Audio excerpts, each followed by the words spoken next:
ke analisis regresi, kalian pasti sudah pernah mengenal yang namanya korelasi.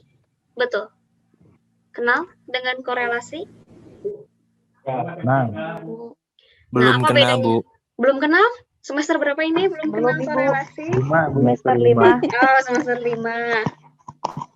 Oke, di dalam analisis skripsi itu kan ada yang analisis data perbandingan, ada yang analisis datanya untuk asosiatif ya, atau pengaruh, atau melihat hubungan. Nah, di dalam analisis korelasi dan regresi itu lebih fokus ke bagian pengaruh atau ke bagian hubungan. Nah, di dalam statistika itu analisis hubungan itu ada 2 jenis ya. Yang paling sederhananya dulu ini ya. Kalau yang paling tingginya ada yang namanya structural equation modeling, ada analisis jalur dan lain-lain. Tapi untuk tahap S1 sepertinya korelasi dan regresi sudah cukup. Nah, apa bedanya korelasi dan regresi? Ini ya, kita lihat dulu teorinya. Korelasi itu hanya menunjukkan sekedar hubungan dua buah variabel atau lebih. Misalnya, ada tidak hubungan antara uang jajan misalnya dengan kenaikan IPK. Apakah ada pengaruhnya kalau uang jajan besar, IPK-nya akan besar gitu. Atau sebaliknya, IPK-nya kecil karena uang jajannya kecil, atau tidak ada pengaruh sama sekali, si ibu mah ngarang misalnya. Nah, itu namanya korelasi, mau ada pengaruh, mau tidak ada, pokoknya mencari hubungan saja. Itu namanya korelasi, jadi sekedar hubungan saja. Nah, kemudian di dalam korelasi itu tidak ada yang namanya istilah variabel bebas dan variabel terikat. Kalian ketika mengambil judul kan harus ada variabel bebas dan variabel terikat ya. Betul? Coba apa bedanya? Apa bedanya? Variabel bebas dan variabel terikat.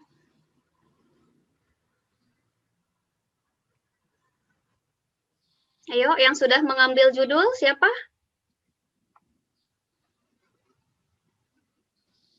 Belum, Bu. Semester 7 belum mengambil judul. Si jauh, Bu. Belum ke situ. Belum, Bu, belum. Tapi mata kuliah metode penelitiannya sudah kan? Sudah. Alhamdulillah, Bu. Baru lagi, Bu. Pasti sudah, kalau yang semester 7 pasti sudah ya. Jadi ada yang namanya variabel bebas dan variabel terikat ya. Kalau variabel bebas itu variabel yang mempengaruhi sesuatu. Kalau variabel terikat itu yang dipengaruhi. Nanti ya kita lihat. Nah, itu namanya korelasi. Jadi korelasi itu hanya sekedar mencari hubungan saja, mau nyambung, mau nggak nyambung boleh. Kemudian di dalam korelasi itu tidak ada istilah variabel bebas dan variabel terikat. Pokoknya nyari hubungan gitu. Tapi kalau di regresi itu harus menunjukkan pengaruh. Jadi harus ada sebab dan akibat. Jadi ada variabel bebas dan variabel terikatnya kalau di regresi. Misalnya, apakah tinggi badan orang tua itu berpengaruh terhadap tinggi badan anak? Misal, nah tinggi badan anak dengan tinggi badan orang tua itu sudah diteliti oleh tim kesehatan, itu ada timbal baliknya, ada sebab akibatnya. Jadi kalau anak misalnya stunting, itu kemungkinan itu orang tuanya juga dulunya stunting gitu. Ya, atau misalnya berat badan anak, ada yang keluarga itu kan gendut-gendut semua, ada yang kurus-kurus semua. Nah, berat badan anak bergantung pada berat badan orang tua misalnya. Dan itu hasil penelitian kesehatan itu menunjukkan bahwa ngaruh sekali sebenarnya kalau anak susah makan itu mungkin ada dari turunan ibunya atau ayahnya yang susah makan juga. Nah, itu biasanya dianalisisnya pakai regresi karena ada hubungan sebab dan akibat gitu ya. Tapi kalau korelasi tadi nggak ada hubungannya tuh uang jajan dengan IPK misalnya. Boleh-boleh saja diteliti, boleh. Berarti analisisnya analisis korelasi saja. Tapi kalau ada hubungan sebab akibat atau timbal balik dari keduanya, biasanya analisisnya menggunakan regresi. Begitu ya. Iya, Bu. Nah, kemudian tadi di dalam regresi ada yang namanya variabel bebas dan variabel terikat gitu ya. Sebentar ini. Nah, variabel bebas itu variabel terikat simbolnya Y ya. Y itu variabel terikat. Nama lainnya dependent variable atau variabel yang dijelaskan, explain variable atau namanya variabel yang diramalkan, predicten atau nama lainnya variabel yang diregresi, regresan. Jadi banyak sekali namanya atau variabel tanggapan, respon. Gitu ya. Kalau variabel bebas itu nama lainnya independent variabel atau variabel yang menjelaskan atau sebentar loading ini variabel peramal atau variabel yang meregresi atau variabel perangsang, stimulus, kontrol variabel misalnya seperti itu. Nah, di dalam judul skripsi biasanya yang mempengaruhi sesuatu itu disebut variabel bebasnya, sedangkan yang dipengaruhinya disebut variabel terikatnya. Contohnya apa? Sebentar, saya cek ke bagian judul dulu ya. Judul skripsi. Nah, misal.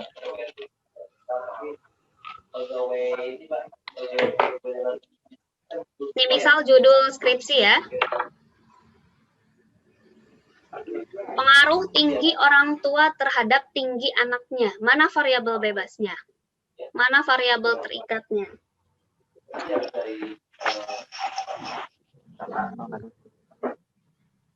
Orang tua ke anak, Bu. Nah, variabel bebasnya yang mana? Orang tua. Tinggi orang tua. Tinggi orang tua ya, bukan orang tuanya tapi tingginya. Nah, itu variabel bebasnya. Dan variabel terikatnya berarti tinggi anaknya ya. Anaknya. Nah, ini yang disebut dengan variabel bebas berarti artinya anak itu ada turunan atau ada gen yang diturunkan dari orang tuanya. Makanya si anak disebut variabel terikat. Terikat sama kondisi orang tuanya seperti apa. Kemudian misalnya judul yang kedua, pengaruh pendapatan terhadap konsumsi rumah tangga. Nah, ini variabel bebasnya yang mana? Pendapatan ya. Variabel terikatnya konsumsi rumah tangga. Kenapa? Karena kan ketika kita misalnya mau belanja, pendapatannya nggak cukup, ya gimana mau membeli sesuai kebutuhan kita, misal seperti itu ya. Nah, jadi konsumsi rumah tangga pasti dipengaruhi oleh pendapatan orang tua kita misalnya, atau pendapatan dalam satu keluarga itu. Kemudian yang ketiga, pengaruh harga terhadap penjualan barang. Berarti harga ini kategorinya sebentar. Variabel Bebas. Ini ya harga ya, variabel bebas. Nah, kalau penjualan barang namanya variabel terikat. Oke, dan seterusnya. Kita balik lagi ya ke contoh ke sebelumnya.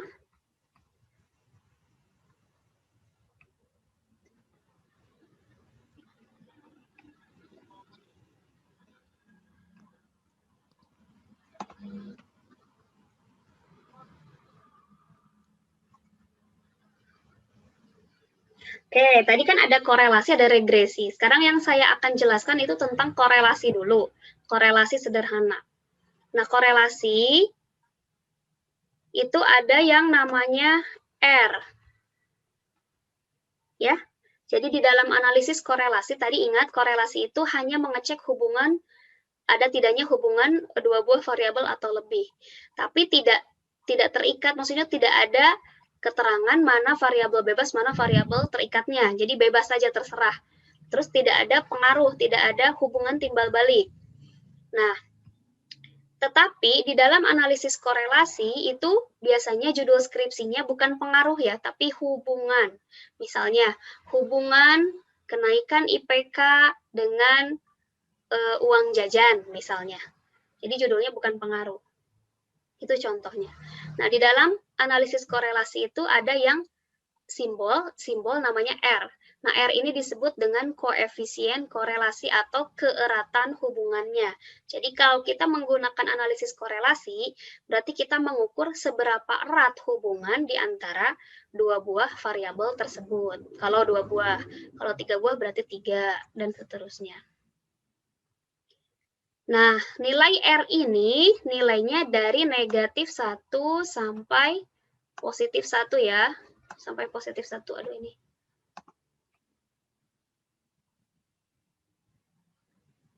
Sebentar, nah ini. Jadi dari negatif 1 sampai positif 1. Semakin mendekati positif 1 berarti hubungannya semakin kuat. Nah, semakin mendekati negatif 1 juga hubungannya semakin kuat. Bedanya apa? Nah, bedanya kalau positif berarti hubungannya searah. Searah itu sejalan. Artinya kalau uang jajannya naik misalnya, maka IPK-nya ikut naik. Kalau negatif berarti turun. Kalau misalnya uang jajannya semakin rendah gitu ya, maka IPK-nya juga akan semakin rendah, misal seperti itu. Nah, kalau yang nilainya semakin negatif, itu juga semakin kuat, tetapi hubungannya berbanding arah. Misalnya, harga barang dengan jumlah permintaan. Nah, ketika harga barang itu naik, pasti permintaannya menurun, biasanya begitu ya. Nah, itu tandanya negatif berarti. Paham? Paham. Pasti Paham, sudah Bu. ya, yang ini ya. Nah, biasanya kalau korelasi itu ngeceknya pakai diagram pencar. Nah, seperti ini. Ini korelasi ya. Ini bisa pakai Excel, bisa pakai SPSS juga bisa. Nah, kalau korelasi negatif, ini arah hubungannya terbalik tuh. Dari atas ke bawah. Jadi kalau harga harga barangnya naik misalnya, permintaannya turun. Jadi turun ke bawah. Tapi kalau positif, naik ke atas gitu ya posisinya. Jadi ketika misalnya tadi IPK-nya semakin naik, uang jajannya semakin naik, maka IPK-nya akan naik juga. Misal seperti itu. Nah, kalau tidak ada hubungan, ini bentuk diagramnya seperti ini. Diagram pencarnya tidak naik, tidak turun, tapi berputar gitu ya. Nah, ini korelasi. Nah, kemudian di dalam tadi mencari koefisien korelasi R itu ada kriterianya. Jadi kalau R-nya 0, berarti tidak ada korelasi, tidak ada hubungan antara dua buah variabel tersebut. Kalau nilai R-nya dari 0 sampai 0,25, ini korelasinya ada hubungan tapi sangat lemah misalnya. Nah, kalau R-nya dari 0,25 sampai 0,5, biasanya disebut ada hubungan yang cukup kuat. Nah, dari R-nya 0,5 sampai 0,75 itu masuk kategori kuat hubungannya. Nah, kalau dari R-nya dari 0,75 sampai 0,99 ini hubungannya sangat kuat, dan kalau pas 1 itu sempurna. Ini ya, sumbernya dari buku Sarwono tahun 2012. Nah, kemudian jadi analisis korelasi itu ada dua. Yang pertama mencari R, yang kedua menguji signifikansi. Signifikan atau tidak secara statistik. Jadi kalau R-nya tadi sudah lihat arahnya positif atau negatif, kuat atau lemah. Nanti diuji kekuatan atau kelemahannya itu signifikan atau tidak signifikan, itu artinya berarti ya. Maksudnya tuh bermakna enggak datanya gitu. Jangan-jangan tidak valid. Nah, seperti itu. Nah, ini ada kriteria ujinya. Ini metode statistika atau statistika terapannya sudah sampai mana ini di kelasnya masing-masing? Sudah sampai ke uji ini belum? Belum, Ibu, belum sama sekali. Semester 5. Belum, Ibu, semester 5. Semester 5. Kalau yang semester 7? Belum juga? Belum, Ibu. Nah, ini ada uji signifikansi korelasi ya. Jadi ini secara teorinya nanti mungkin dibahas di kelas ya. Tapi yang akan saya jelaskan hari ini tuh yang ini ya, yang menggunakan SPSS-nya. Jadi menguji signifikansi korelasi itu kita akan bandingkan nilai signifikansi di SPSS dengan nilai signifikansi di peneliti. Biasanya nilai signifikansi itu 5%, 0,05. Jadi nanti kita tinggal bandingkan, jika nilai signifikansi di SPSS-nya kurang dari 0,05 alfanya, ini si alfanya 0,05 ya. Aduh, susah nih nulisnya. Nah, maka nanti hasilnya jadi berapa? Sebentar, saya ambil pen tab dulu ya. Ini susah nulisnya.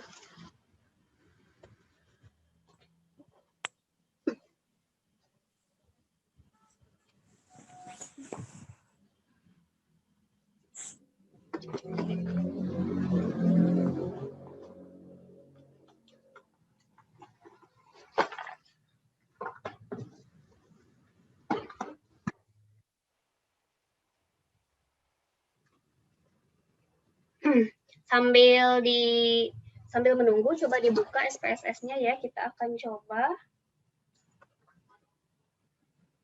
analisis datanya menggunakan SPSS.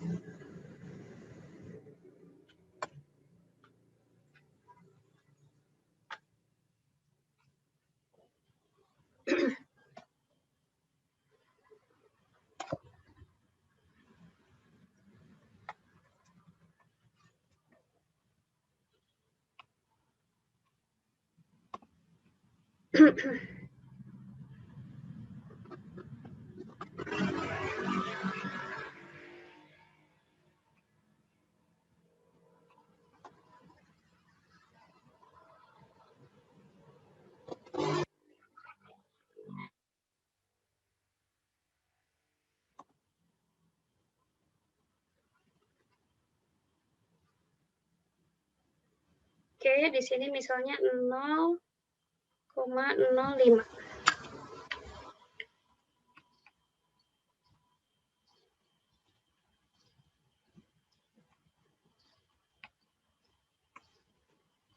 Ini untuk menguji korelasi ya, kita cek.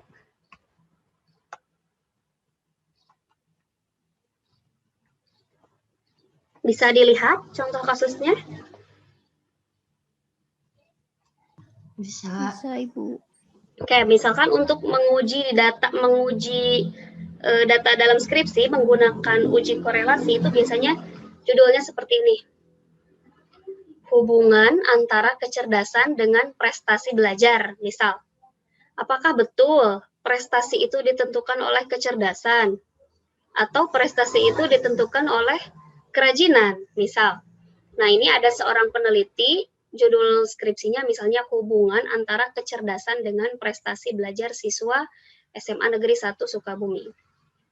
Nah, untuk menguji hubungan di antara kecerdasan dengan prestasi belajar, nah ini variabel bebasnya kalau diregresi kecerdasan ya, variabel terikatnya prestasi. Tapi karena ini korelasi, tidak ada variabel bebas, variabel terikat nggak ada, pokoknya kecerdasan dan prestasi. Misalnya variabelnya X1, X2, atau XY, atau AB, terserah mangga. Itu kalau membedakan saja ya. Nah, kemudian si siswa yang meneliti ini mengambil sampel sebanyak 12 ya, dengan skor ini, skornya dapat dilihat di sini. Skornya mulai dari 33, prestasinya 58. Kemudian kalau siswa kedua 32, ini prestasinya 52 misalnya, dan seterusnya. Nah, untuk menyelesaikan masalah atau menganalisis data dari skripsi ini kita perlu merumuskan dulu hipotesisnya. Hipotesis. Di dalam skripsi kan ada yang namanya hipotesis ya. Gimana cara merumuskan hipotesis?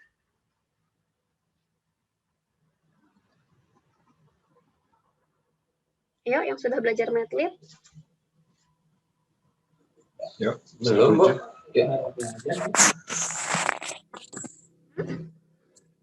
Belum apa? Belum belajar MATLAB yang semester 7?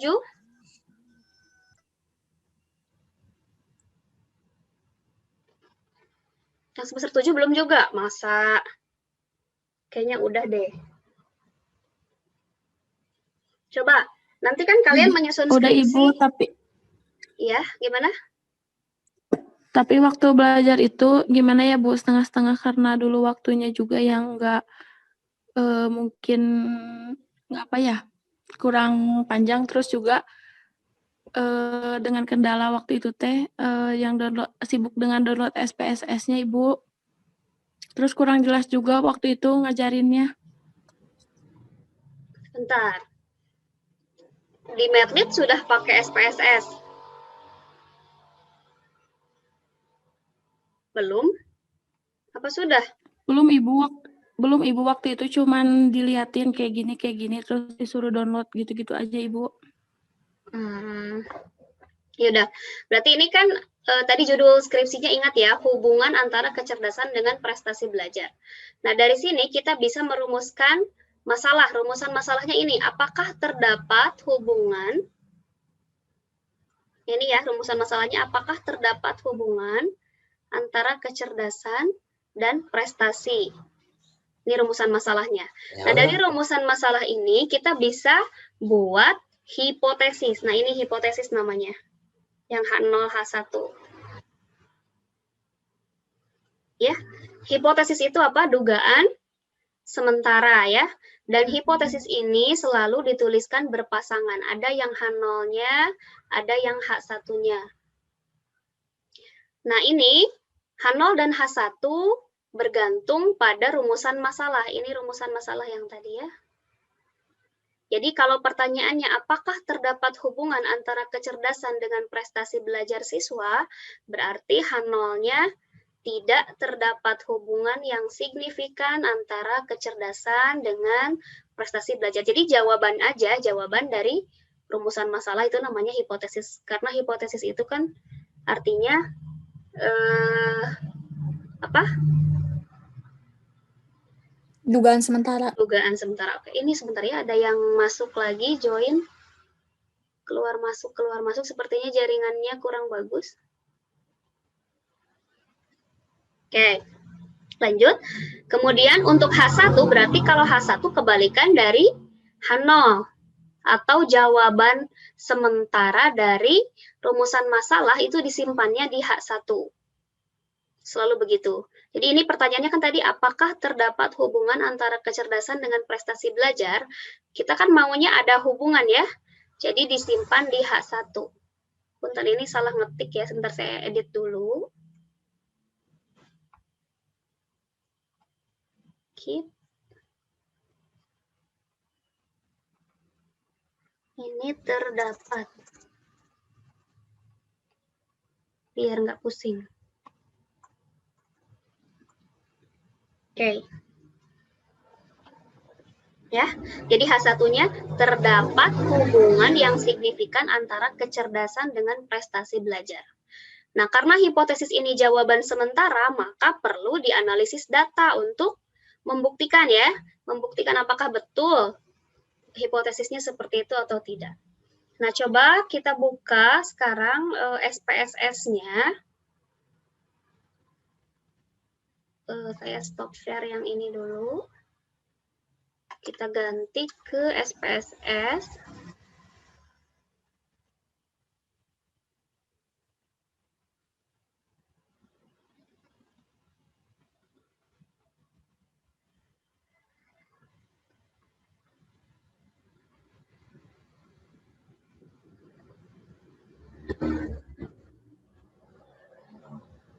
Oke, terlihat SPSS-nya?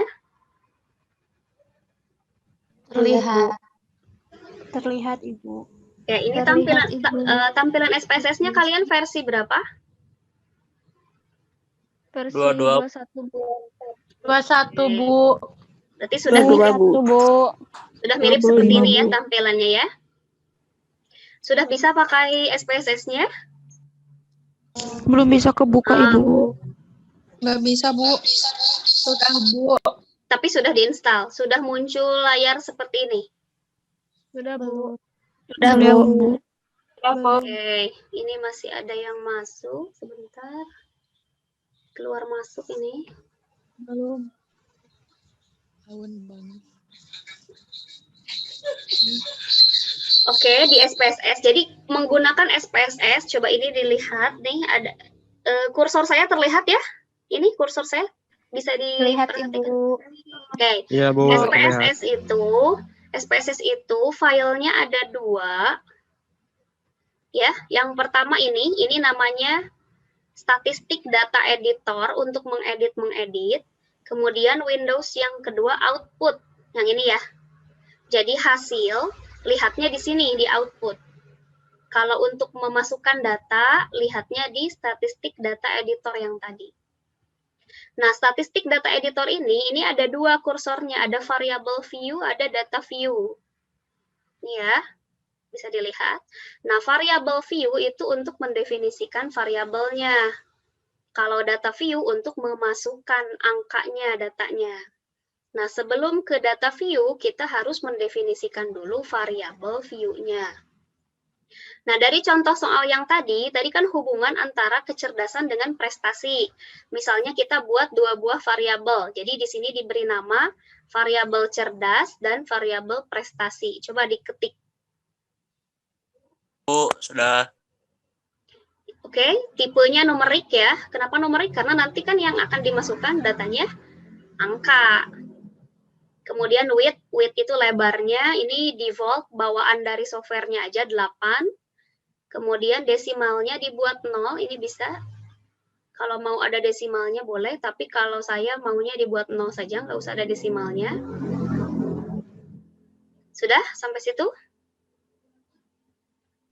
Belum, Bu. Oke, coba yang lain silakan ya, diketik ya. Ada 2 buah variabel, namanya cerdas dan prestasi. Tipenya numerik. Kemudian lebarnya 8. Desimalnya dibuat 0. Nah, label ini adalah penjelasan dari variabel cerdas. Cerdas itu apa sih? Kecerdasan siswa misalnya. Prestasi itu apa sih? Prestasi siswa. Nah, untuk nama variabel ini boleh X, Y, A, B, boleh ya. Asal di labelnya nanti jelas. Sampai label sudah diketik? Sudah, Bu. Oke, kemudian values-nya dibuat known, missing-nya juga dibuat known, kolomnya sama 8, kemudian allegiance itu rata kanan kiri ya, boleh terserah kalian mau pilih kanan, kiri, tengah, boleh. Nah, measure-nya, ukurannya ini scale, role-nya input.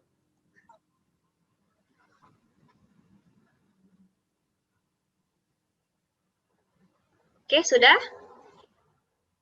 Sudah, Bu. Nah, kalau sudah kalian save dulu ya, save as. Kalian save dulu, save as namanya korelasi. Save as silahkan. Namanya korelasi. Nanti dia otomatis pas nge-save korelasi.save namanya.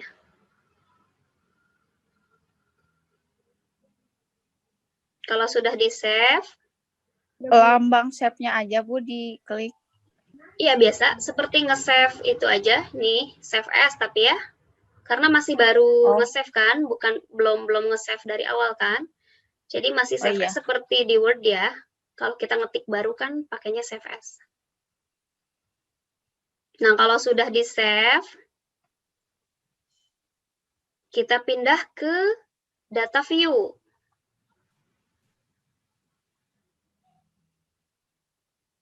Nah, dan inputkan nilai ini. Ini ya, artinya siswa pertama kecerdasannya 33, prestasinya 58 gitu. Siswa kedua 32, prestasinya 52 dan seterusnya sampai siswa ke 12, 21, ininya 47. Oke, silahkan diketikkan dulu.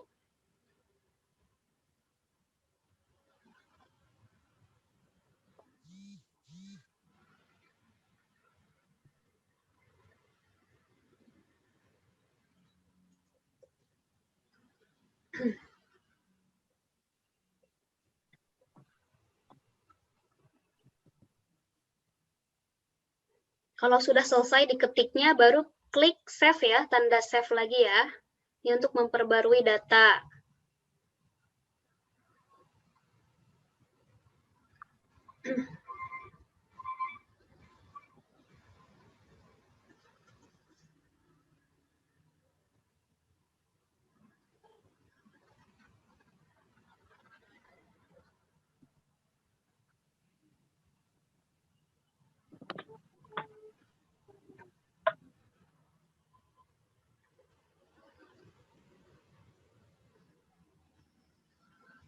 Oke, sudah selesai ngetiknya? Belum, Ibu. Oke, silakan dilihat ya angkanya.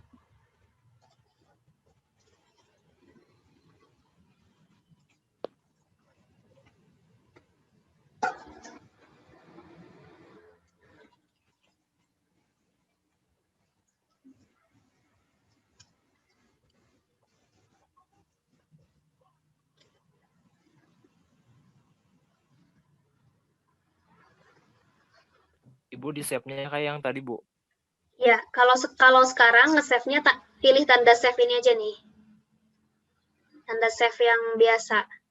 Kalau tadi kan save as karena masih baru, kalau sekarang kan tadi sudah di-save, jadi tinggal save lanjut saja, save biasa.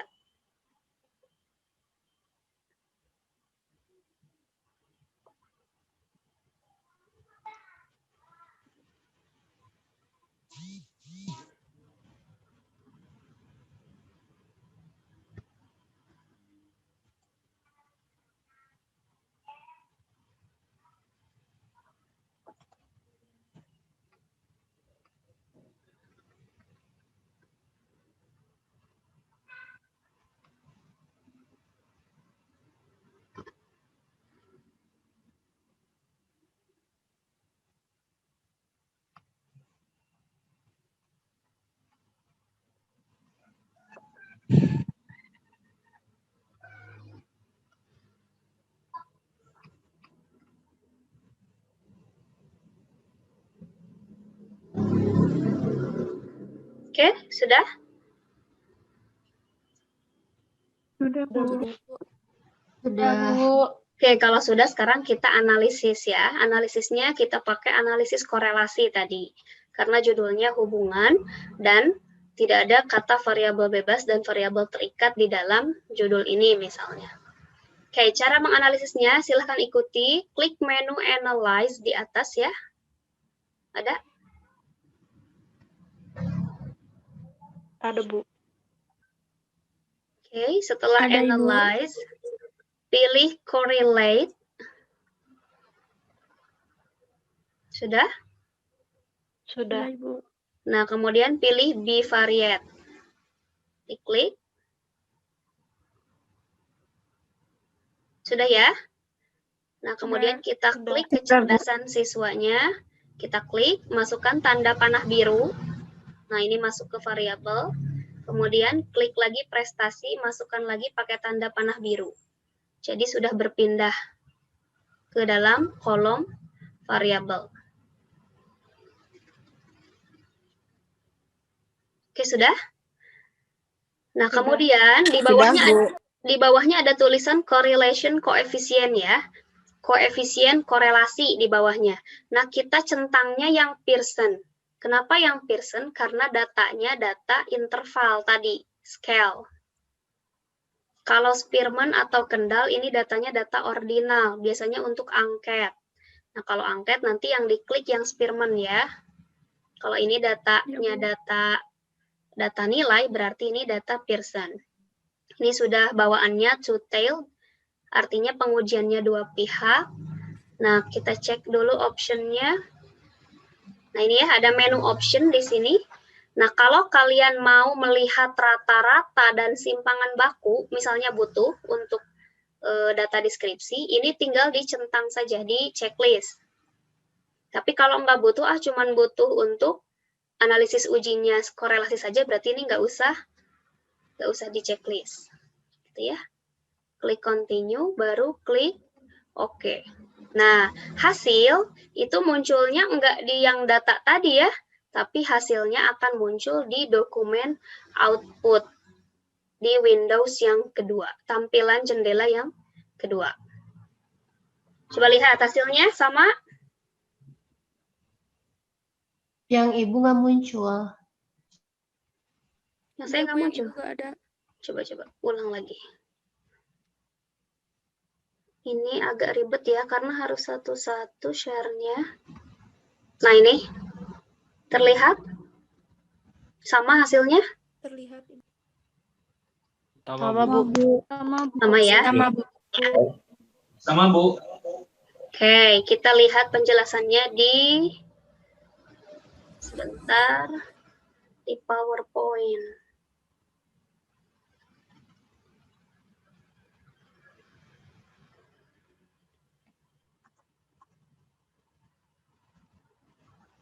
Nah, ini saya udah tampilkan hasilnya di PowerPoint.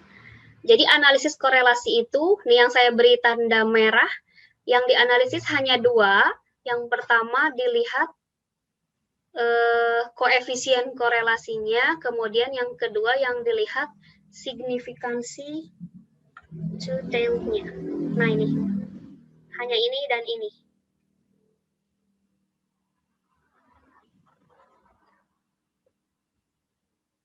Ini jawabannya. Jadi berdasarkan hasil ini ya, nilai R yaitu 0,766 ini ya. Artinya ini kan nilainya positif atau negatif? Positif. Positif. Artinya ada hubungan yang positif atau searah. Nilai R. Ini ya, udah ada hasilnya di sini ya.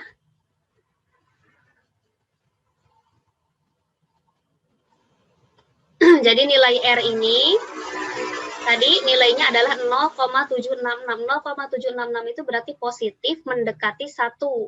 Artinya ada hubungan yang positif atau searah antara kecerdasan dan prestasi. Maksudnya searah itu gimana? Tadi sudah saya jelaskan ya. Jadi ketika kecerdasannya meningkat, maka prestasi siswanya juga ikut meningkat. Gitu ya. Nah, kemudian yang keduanya bisa dilihat dari nilai signifikansi two-tailed ini, sig two-tailed, signifikansi di SPSS. Nilainya adalah 0,0004, ini salah ya. Bentar. Ini banyak yang keluar masuk, jadi saya ngeceknya.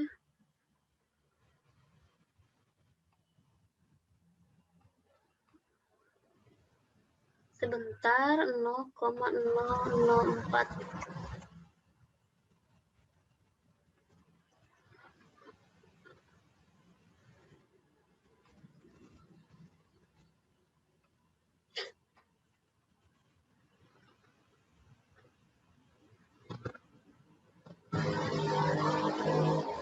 Oke, kita lanjutkan. Lihat nilai signifikansi di SPSS-nya adalah 0,004. Titik di SPSS itu dibacanya 0, ya. Ini juga kan tadi 0,766, ini 0,004. Nah, pembandingnya tadi sudah saya bilang pembandingnya adalah 5%. 5% itu 0,05. Karena 0,004 kurang dari 0,05, maka H0 ditolak. Taunya ditolak dari mana? Slide sebelumnya coba kita cek.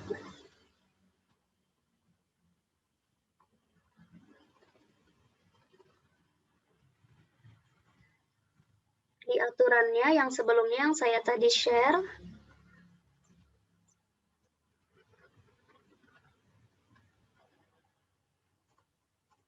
Terlihat yang ini? Yang saya beri tanda merah? Terlihat, Bu. Nah, ini ini kriterianya dilihat ya. kriteria ujinya, H0 ditolak atau tolak H0 jika nilai signifikansi SPSS kurang dari nilai signifikansi yang ditetapkan, atau tadi 5%. Nah, kalau H0 diterima atau terima H0 jika nilai signifikansi SPSS lebih dari nilai signifikansi yang ditetapkan. Maksudnya seperti itu. Jadi nilai yang barusan, nah nilai yang ini, ya, karena nilainya 0,04 itu kurang dari 0,05, maka H0-nya ditolak. Kalau H0 ditolak, berarti kesimpulannya H1.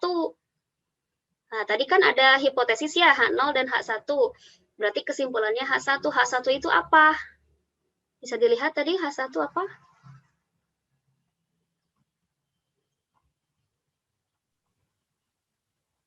Di contoh ini nih.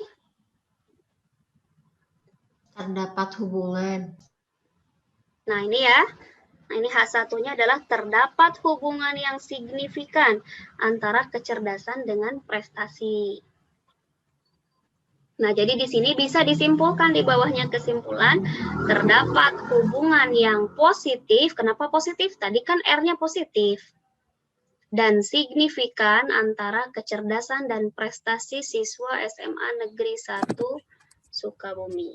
Nah, itu skripsinya sudah selesai. Kalau judulnya hanya hubungan saja.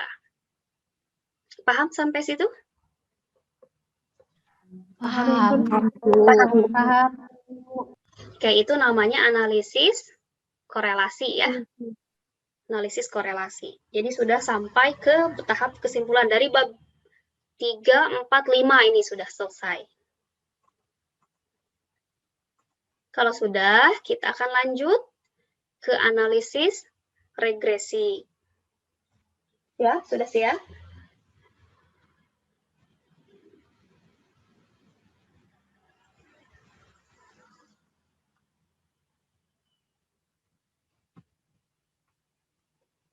Oke, kita lanjutkan ya. Nanti slide-nya saya share.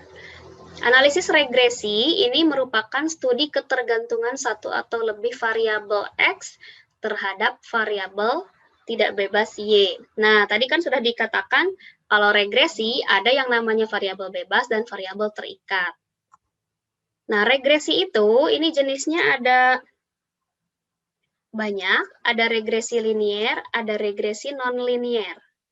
Nah, yang saya bahas hari ini itu regresi linear saja.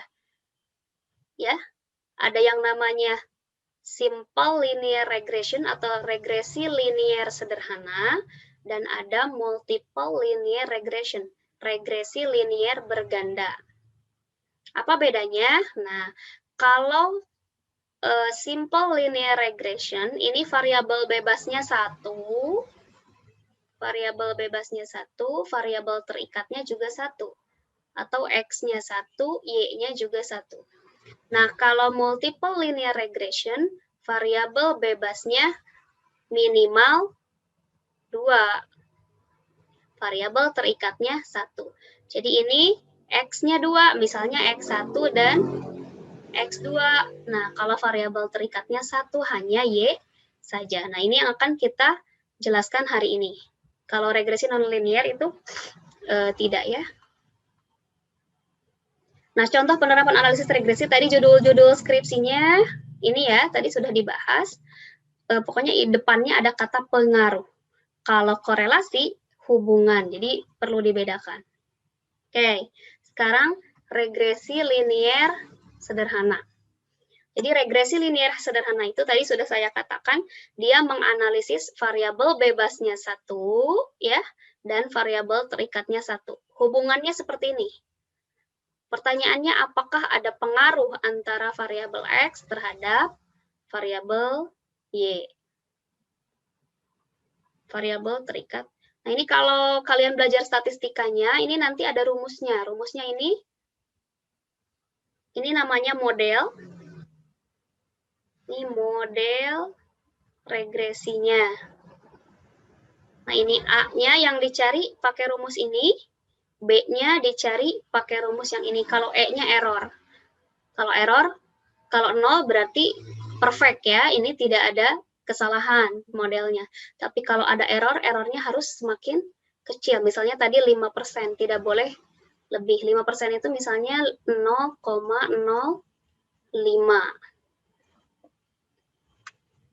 Nah, tapi yang saya akan jelaskan di sini kan menggunakan SPSS, jadi tidak akan menghitung ya. Kalian nggak usah takut.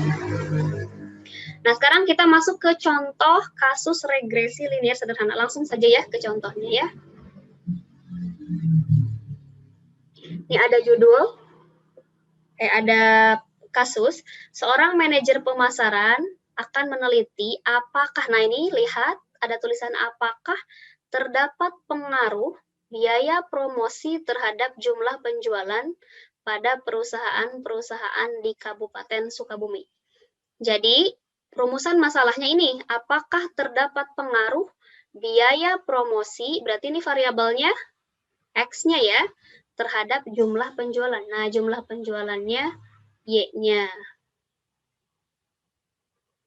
di Kabupaten Sukabumi. Nah, untuk melihat penelitiannya tersebut, nah si peneliti mengambil 8 perusahaan misalnya ya. Nah, berarti dari kasus itu kita bikin judul, misalnya judul skripsi. Pengaruh biaya promosi, ingat ini variabel X terhadap penjualan perusahaan. Ini variabelnya Y. Kemudian pertanyaan penelitian tadi sudah saya sampaikan, apakah terdapat pengaruh positif dan signifikan antara biaya promosi terhadap jumlah penjualan di perusahaan. Nah, hipotesis ini tadi nanti dibuat 2 ya. Ada H0, ada H1. Ini hipotesis secara kalimat. Jadi terdapat pengaruh, berarti di sini nulisnya. Terdapat pengaruh positif dan signifikan, misalnya antara biaya promosi terhadap penjualan. Nah, kalau H1-nya, H0-nya berarti tidak terdapat pengaruh, kesananya sama. Ya, bedanya hanya ini tidak terdapat, yang ini terdapat. Aduh, ini sebentar.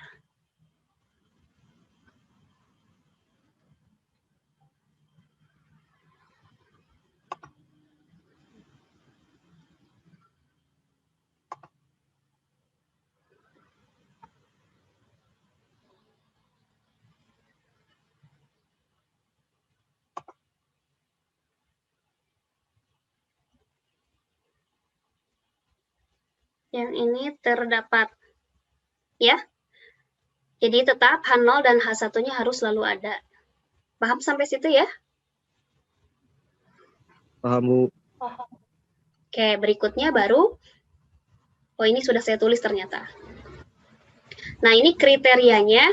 Kalau kita menggunakan hitungan manual, ini kita pakainya nanti T-tabel. T-tabel ya.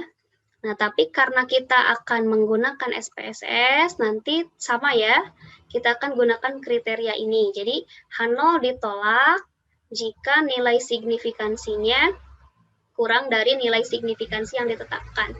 Misalnya soal itu kita tetapkan saja 5%.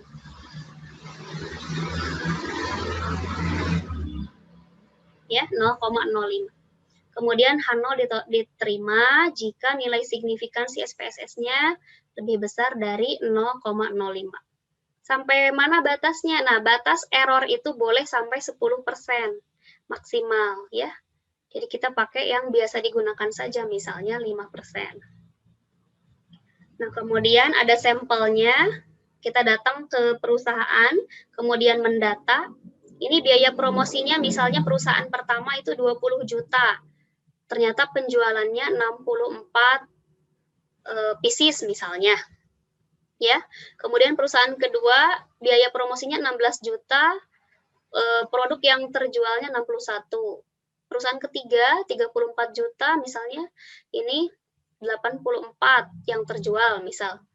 Kemudian biaya berikutnya ada 23, ternyata yang terjual 70 dan seterusnya sampai biaya promosinya 22 juta misalnya, ini yang terjualnya 77 buah produknya misal. Nah, baru kita akan menganalisis. Nah, kalau kalian menggunakan analisis data manual, ini ada 8 langkah. Ya, jadi yang pertama harus dicek dulu persamaan regresi. Ini kalau di kelas statistika terapan ini pasti dipelajari. Kemudian dicek nilai prediksi, kemudian nilai koefisien determinasi, kemudian kesalahan baku estimasi, kemudian kesalahan baku regresi, kemudian ngecek nilai F hitung, nilai T hitung, dan kesimpulan. Tapi, kalau kita menggunakan SPSS, ini cukup dengan hasil dari 3 saja. Nanti kita akan mengecek model summary, kemudian ANOVA-nya untuk uji F, dan melihat nilai koefisiennya untuk uji hipotesis. Nah, sekarang kita akan coba ke SPSS lagi ya. Datanya yang tadi. Ini saya stop share dulu. Kita buka SPSS-nya.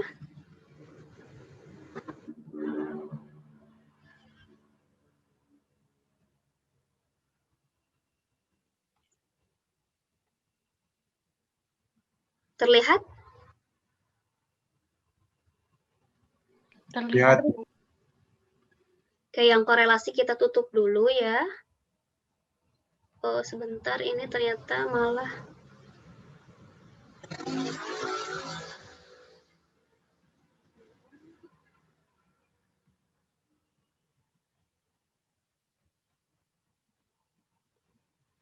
Oke, ini SPSS, tampilan SPSS-nya mirip dengan yang korelasi tadi. Kalian silahkan ketikkan di sini variabelnya ada promosi, ada penjualan. Tipenya sama, numerik, lebarnya sama seperti tadi 8, desimalnya 0. Nah, labelnya kalau yang promosi ini biaya promosi, kalau penjualan jumlah penjualan. Kemudian ini value-nya known, missing-nya known, kolomnya 8, eligen-nya bebas, measure-nya mirip sama yang tadi ya. Role-nya input, yang membedakan hanya nama dan label. Silahkan diketik dulu.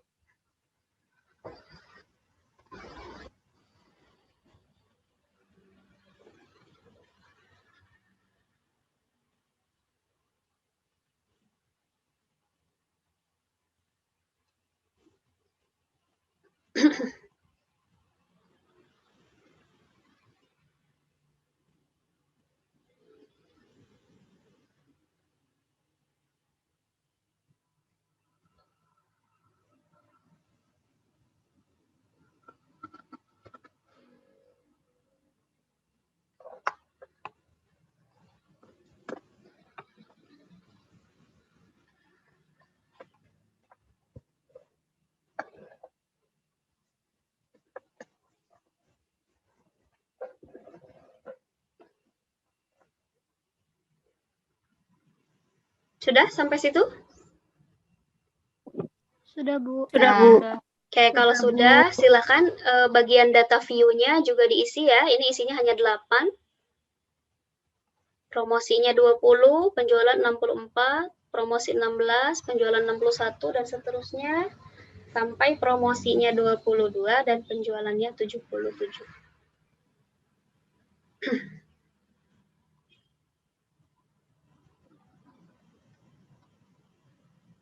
Jangan lupa di-save seperti tadi ya.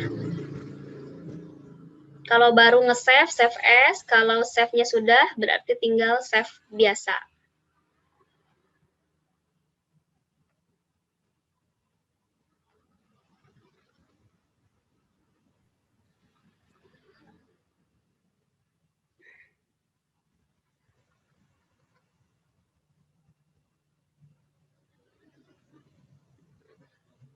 Sudah selesai? Belum.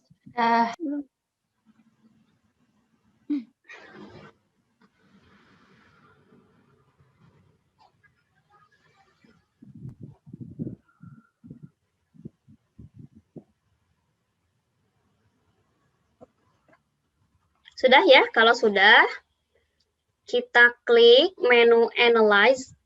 Ini sama seperti tadi, Analyze. Kemudian pilih Regression. Bisa? Kemudian pilih Linear.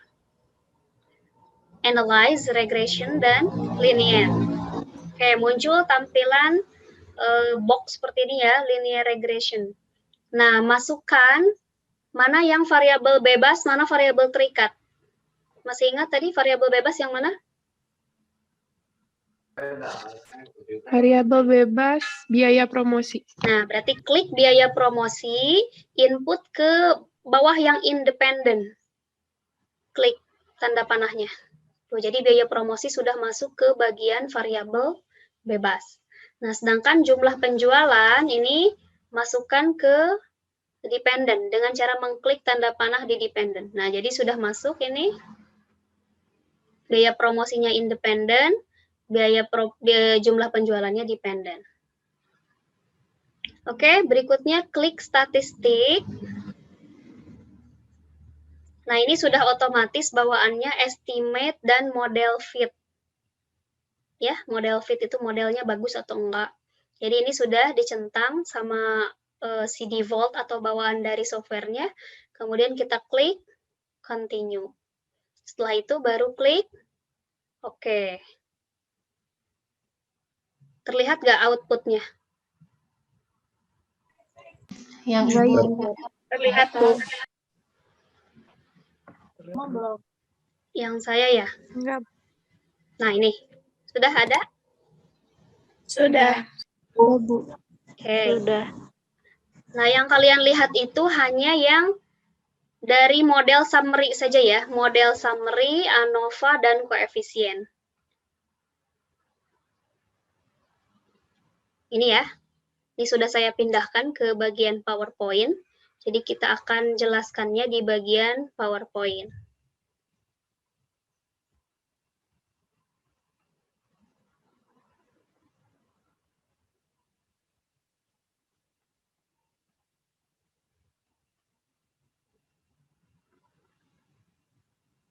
Hasilnya sama ya. Nah, ini tadi kan di slide sebelumnya, kalau pakai SPSS, analisis regresi linear sederhana, yang dilihat hanya 3. Yang pertama model summary, yang kedua ANOVA, yang ketiga koefisien ya. Nah, ini kita akan jelaskan satu-satu. Ini lihat yang saya beri tanda merah. Ya. Di model summary, kita hanya akan melihat yang R-square. Nilainya 0,743. Kemudian nanti di bagian kedua, di bagian ANOVA, kita akan melihat nilai F dan nilai sig-nya. Yang ini ya. Kemudian nanti di yang bagian ketiga, kita akan melihat nilai konstan, ini unstandardized B, yang konstan sama biaya promosi, dan nilai signifikan. Nah, ini akan dibahas satu per satu ya. Nah, untuk model summary itu, tadi yang dilihat, ini ya, lihat R-square, ingat R-square. R-square ini berfungsi untuk mengukur goodness of fit. Goodness, salah ya, bukan goodness of it. Ini punten ini ada yang keluar masuk terus ya. Jadinya agak mengganggu. Ini ya, goodness of it itu artinya kecocokan model. Jadi model summary tadi untuk melihat kecocokan model. Cara melihat kecocokan model hanya melihat R-square saja. Nih, R-square-nya. Nah, kriterianya jika nilai statistik R atau R-square ini ya, semakin mendekati 1, maka model regresi relatif baik. atau kuat. Nah, jika nilai statistik R square tadi semakin mendekati 0, maka model regresi relatif buruk. Tadi nilainya adalah 0,743 ya. Jadi, ada dua makna. Yang pertama, ini tulisannya begini nanti di skripsinya. Variasi nilai variabel Y. Variabel Y itu apa tadi? Terikat. Bukan, nama Jumlah penjualan. Variasi nilai jumlah penjualan mampu dijelaskan oleh biaya promosi sebesar 0,743 atau dibuat persentase yaitu 74,3%. Artinya jumlah penjualan ini dipengaruhi oleh promosi sebesar 74,3%. Sedangkan sisanya berarti tinggal dikurangi saja. Dari 100% berarti tinggal 25,7%. Atau dari 1 dikurangi 0,743 ya. Nah, sisanya dipengaruhi oleh variabel lain. Jadi sangat kuat ini pengaruh dari biaya promosi. Biaya promosi ini mempengaruhi jumlah penjualan sebesar 74,3%, sedangkan 25,7%-nya dipengaruhi oleh variabel lain yang tidak diteliti oleh penelitian ini. Gitu. Kemudian, penjelasan yang kedua, 0,743 itu, tadi ingat, mendekati 1 ya. Kalau mendekati 1, berarti model regresinya relatif baik atau kuat. Jadi tinggal ditulis di sini, menggambarkan bahwa model yang digunakan relatif baik atau kuat. Dengan demikian, model regresi dapat dijadikan sebagai alat prediksi yang baik. Jadi ini data yang diambil dari 8 perusahaan tadi sudah bagus, sudah mewakili model yang baik. Jadi boleh digunakan untuk memprediksi penjualan kalau biaya promosinya kita tambah atau kita kurangi. Gitu. Paham sampai situ? Paham. Nah, itu hasil SPSS bagian yang pertama ya, model summary. Sekarang hasil SPSS yang bagian kedua, nama lainnya tadi ANOVA ya. Dilihat lagi di bagian output-nya tadi ada ANOVA. Nah, ANOVA atau nama lainnya UGF itu sama, masih mengukur goodness of it atau kecocokan model ya. Nah, ini ngecek yang kedua kali, apakah model kita itu yang kita sedang teliti itu baik atau buruk. Kalau tadi kan kita lihat juga pengaruhnya berapa persen ya, kalau yang model summary, kalau yang ANOVA hanya melihat ini baik atau buruknya. Caranya gimana? Sama seperti tadi, kita bandingkan ini nilai signifikansi SPSS dengan 0,05. Kalau nilai signifikansi di model UGF ini kurang dari 0,05, maka modelnya baik, signifikan. Tapi kalau lebih besar, berarti modelnya buruk, tidak signifikan. Nah, tadi kita lihat di output. Sebentar.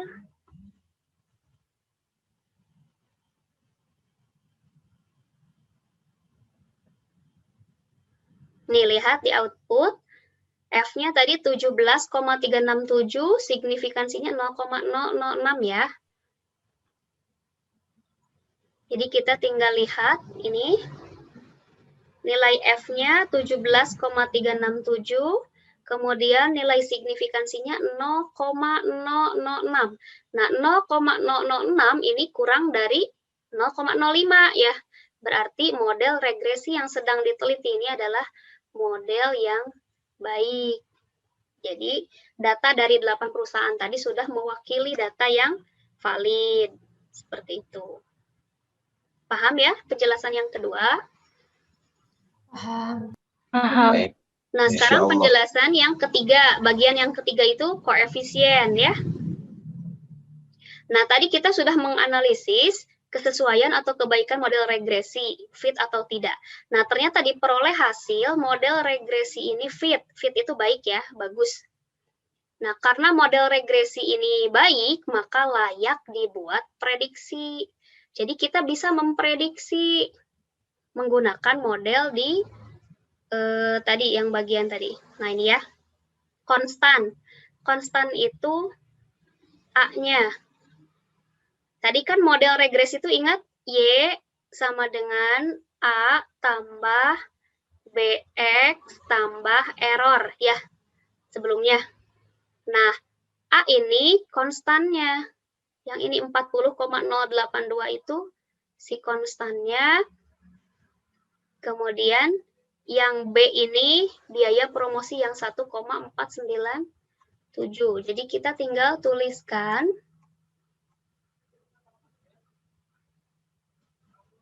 masukkan ke modelnya. Jadi prediksi modelnya tadi ingat Y sama dengan A ditambah BX ditambah error.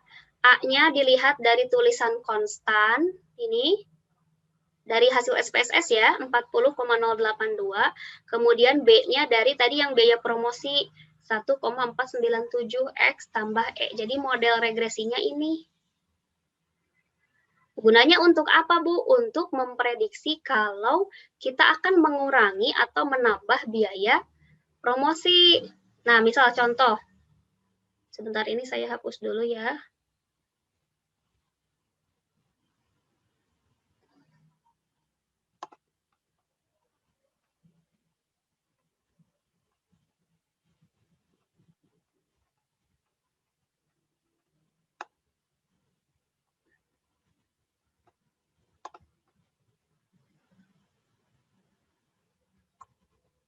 Oke, misalnya kita punya perusahaan, kita punya biaya promosi 40 juta. Misal ya, kalau kita punya 40 juta, kira-kira berapa jumlah penjualan perusahaan kita yang akan terjual. Jadi kita bisa masukkan ke rumusnya, yaitu 40,082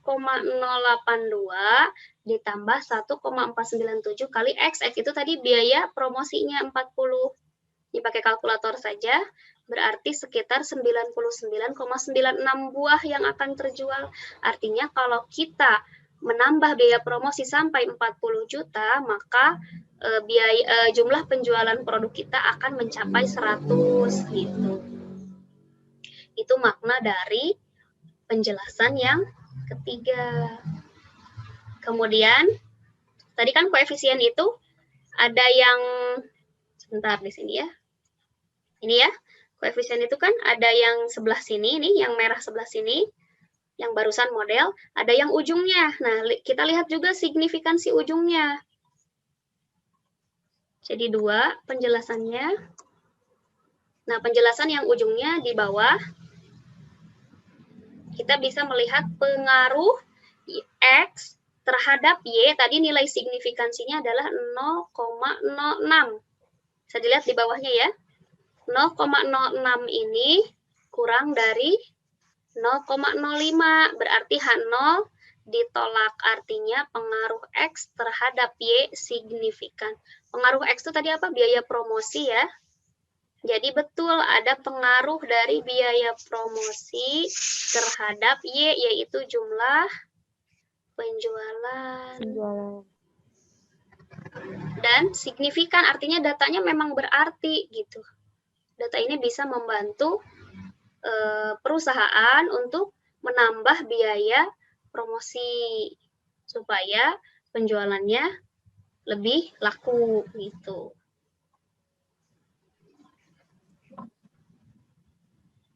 Nah, berikutnya baru kesimpulan dan implikasinya. Jadi kesimpulannya terdapat pengaruh positif dan signifikan antara biaya promosi terhadap jumlah penjualan perusahaan. Nah, implikasinya, dampak untuk perusahaannya, sebaiknya perusahaan terus meningkatkan biaya promosi agar penjualan semakin meningkat. Nah, ini sudah selesai sampai bab 5 skripsi untuk 1 pertanyaan pakai analisis regresi linear sederhana. Oke, sampai situ ada pertanyaan, paham nggak? Insya Allah paham. Paham ya? Nah, kalau sudah paham, ini kan waktunya tinggal setengah jam lagi. Kita akan lanjutkan ke regresi berikutnya ya. Siap ya? Oke, regresi berganda.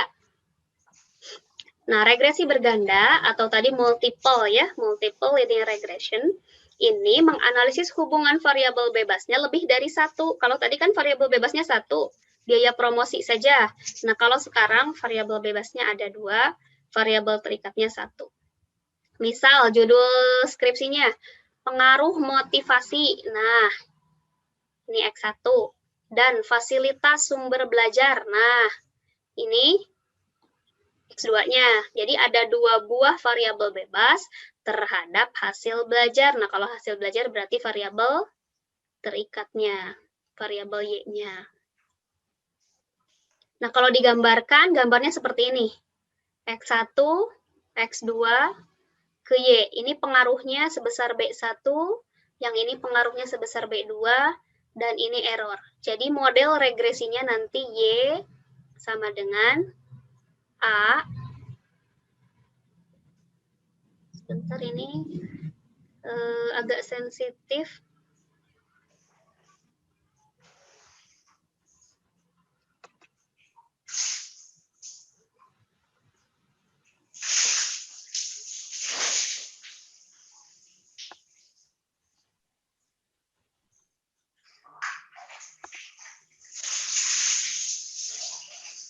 Nah, jadi nanti model regresinya Y sama dengan A tambah B1 X1 tambah B2 X2 tambah error. Nah, nanti kita akan menghitung ini dari SPSS juga sama seperti tadi.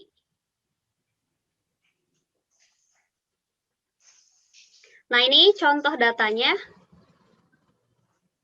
Ini rumusan masalahnya berarti ada dua ya. Apakah motivasi berpengaruh terhadap hasil belajar? Apakah fasilitas berpengaruh terhadap hasil belajar? Nah, tujuannya ada dua juga. Hipotesisnya berarti motivasi berpengaruh signifikan terhadap hasil belajar. Nah, ini juga harus dibuat dua ya. H0, H1 untuk pertanyaan pertama berarti H0, H1-nya sama seperti tadi. Di sini hanya terdapat pengaruh atau tidak terdapat pengaruh.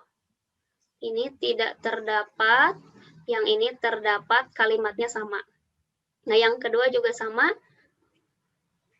Tidak terdapat pengaruh X2 terhadap hasil belajar misalnya. Tinggal ditulis saja ya, itu di skripsinya nanti seperti itu uraiannya. Nah, sekarang kita akan ke SPSS lagi.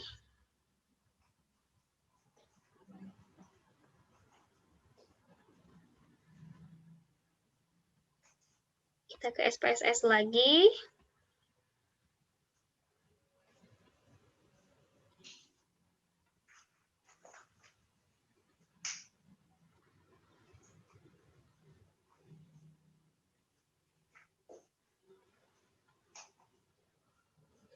Oke, sudah terlihat ini di SPSS-nya? Sudah terlihat. Oke, sama seperti tadi, cara menginputnya, variabelnya jadi 3. Ini variabel Y, labelnya hasil belajar. Kemudian ini variabel X1, labelnya motivasi. Kemudian variabel X2, labelnya fasilitas sumber belajar. Yang lainnya sama seperti tadi. Coba silahkan diisi dulu. Setelah diisi, jangan lupa di save as ya. Namanya regresi berganda.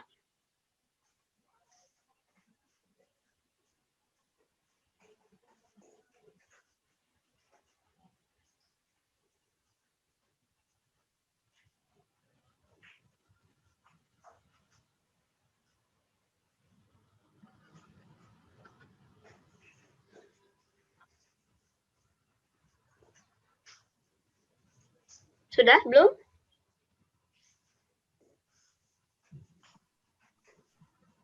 Sudah, Bu. Belum. Belum, masih belum? Belum, Bu. Sudah.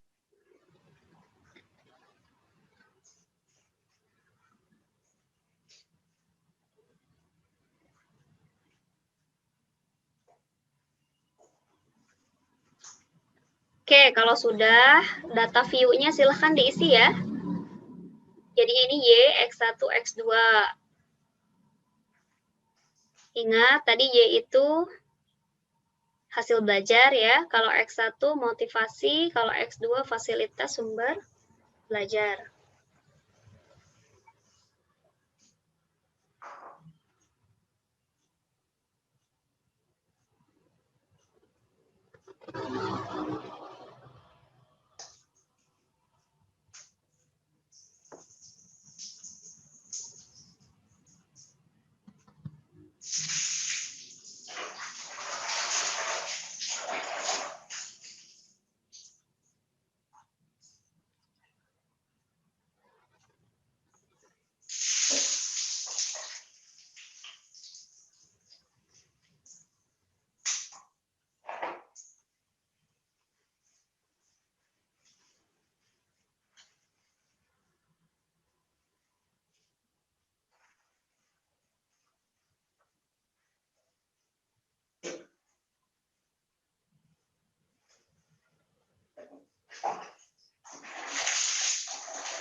Sudah belum?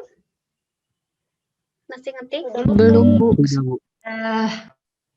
Belum, Ada yang Ibu. sudah, ada yang belum ya?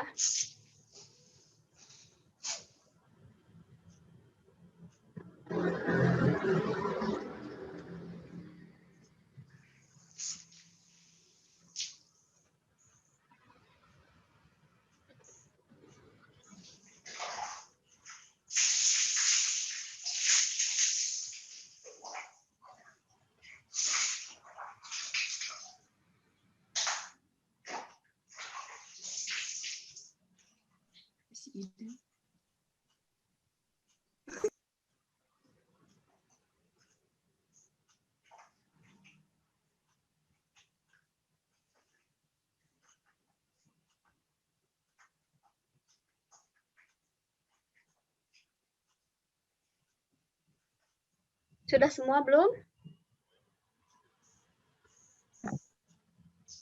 Sudah, Bu.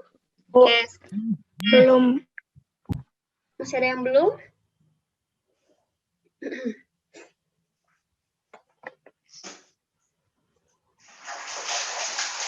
Ibu, variabel view-nya bisa diulang nggak?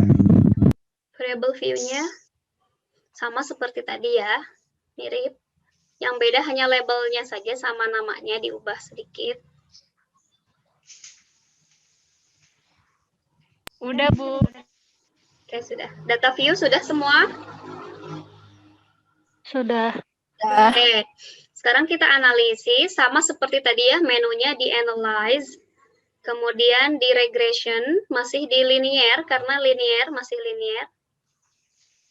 Oke, nah sekarang bedanya yang independennya ada dua, yaitu hasil belajar, diklik ya, dan motivasi dimasukkan ke bagian, ini hasil belajarnya di dependent. Yang independennya motivasi dan fasilitas. Betul ya? Hasil belajarnya general linear, bukan? Linear regression. Coba ulang lagi. Analyze, regression, kemudian linear. Sudah? Nah, masukkan hasil belajar ke dependent, kemudian motivasi ke independent, sama fasilitas juga ke independent. Sudah ya?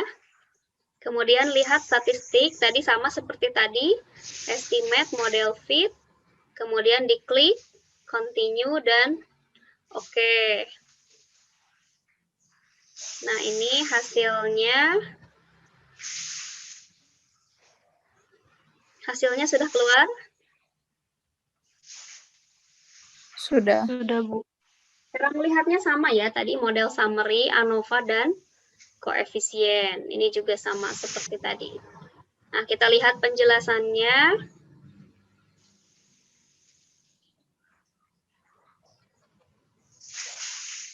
Di PowerPoint.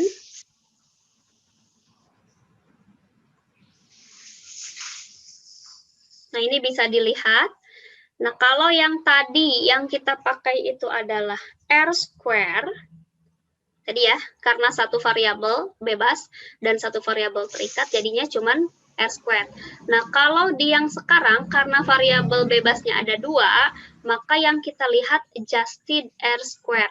Artinya apa? R² bersama. Ya, yang model summary-nya. Kemudian yang ANOVA-nya sama, F dan signifikan yang tadi. Kemudian koefisiennya sama, masih di unstandardized B. Yang ini sama yang signifikannya yang paling bawah aja ya. Yang motivasi sama fasilitas sumber belajar, yang atasnya nggak usah dilihat. Nah, sama penjelasannya seperti tadi, kita catat satu-satu. Nah, ini ya, kenapa kalau regresi linear berganda yang digunakan adjusted R², ini sumbernya dari Christopher Huygens ya. Tahun 2012 ini ada bukunya di sana. Jadi kalau regresi linear berganda gunakan adjusted R². Kalau regresi linear sederhana gunakan R² saja. Nah, ini penjelasan model summary, ini masih sama seperti tadi. Nah, tadi nilainya berapa hasilnya? 0,810 ya. Ini hasilnya. Kita lihat penjelasannya. Nilai adjusted R² sebesar 0,810. Artinya, nilai variabel Y, hasil belajar ini, hasil belajar mampu dijelaskan oleh variasi nilai variabel, motivasi, dan sumber belajar, atau X1 dan X2, sebesar 0,81.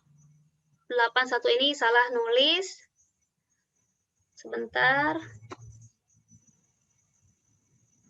81%.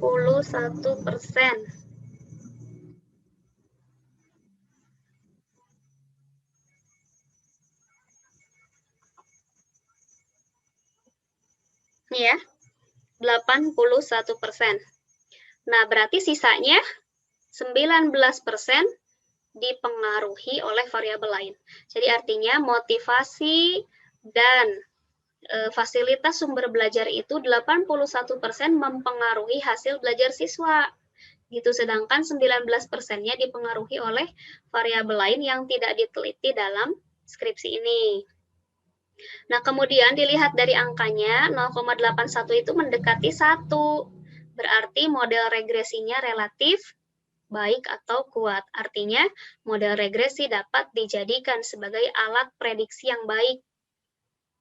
Yang seperti tadi, kalau kita punya motivasi yang tinggi misalnya, atau kalau fasilitasnya semakin rendah, hasil belajarnya akan seperti apa prediksinya. Nah, itu bisa kita lihat. Kemudian tampilan yang kedua ANOVA tadi ya, masih sama yang kita lihat yang cara kedua, membandingkan signifikansinya. Masih melihat goodness of fit ya, kecocokan model. Tadi nilainya adalah 26,582 dengan signifikansinya 0,000. Nah, 0,00 berarti kan kurang dari 0,05. Maka tadi karena dia kurang dari, maka signifikan artinya modelnya baik. Jadi modelnya sudah boleh digunakan untuk memprediksi. Data yang tadi kita ambil itu sudah bagus. Nah, tahap yang ketiga masih sama kalimatnya, setelah menganalisis kesesuaian, kita bikin modelnya. Tadi ingat Y-nya A ditambah B1 X1 tambah B2 X2 tambah error. Tadi ingat ya modelnya. Angka ini dari mana? dari hasil SPSS yang tadi. Kita lihat A-nya ini berarti negatif 0,098, motivasinya berarti B1 0,931 dan fasilitasnya 0,129. Ini ya. Jadi A-nya diperoleh dari nilai konstan di SPSS, nilainya negatif 0,098. Kemudian ini B1 untuk yang motivasi, ini yang B2 untuk yang fasilitas sumber belajar.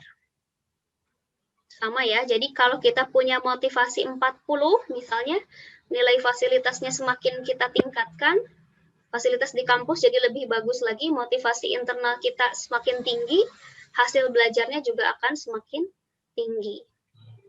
Jadi kita hitung saja negatif 0,098 ditambah 0,931 kali 41 ditambah 0,129 kali 35. Jadi hasilnya 41,657 atau sekitar 42 nilai hasil belajar kita kalau motivasinya 40, fasilitasnya nilainya 35. Misal seperti itu. Kemudian untuk melihat pengaruhnya, tadi signifikansinya ada 2. Yang X1 itu apa? Motivasi ya. Motivasi terhadap hasil belajar ternyata kurang dari 0,05, artinya signifikan, artinya sangat mempengaruhi sekali motivasi ini terhadap hasil belajar. Tapi yang X2, lihat nilainya, X2 itu tadi fasilitas ya. Emang gimana sih sistem pembayarannya? Siapa ini yang bicara ini? Nah, ini yang fasilitas, coba dicek, ini 0,448. Nah, karena dia lebih besar dari 0,05, maka nolnya diterima. Artinya, pengaruh fasilitas terhadap hasil belajar ini tidak signifikan, tidak pengaruh sama sekali. Maksudnya tuh tidak berarti. Nah, berarti kesimpulannya jadi begini, terdapat pengaruh positif dan signifikan antara motivasi terhadap hasil belajar, tapi pengaruh fasilitas sumber belajar itu tidak signifikan terhadap hasil belajar. Sehingga implikasinya sebaiknya siswa terus meningkatkan motivasi ya, bukan menambah fasilitas. Jadi motivasi belajarnya harus bagus terus supaya hasil belajarnya semakin meningkat. Sedangkan fasilitas mah hanya sebagai sumber pendukung saja, tidak begitu mempengaruhi terhadap hasil belajar. Nah, itu sampai ke kesimpulan di bab 5. Paham ya sampai situ? Jadi, harus ada keterkaitan antara rumusan masalah, tujuan, hipotesis, jenis analisis data, sampai ke kesimpulan. Nah, ini jadi kalau kita jadi penguji, itu cukup melihat ini saja sebetulnya. Kalau ini nyambung, berarti skripsinya sudah terarahkan, bagus. Tapi kalau ini ada yang tidak nyambung, ya bisa dilihat ya hasilnya seperti apa. Oke,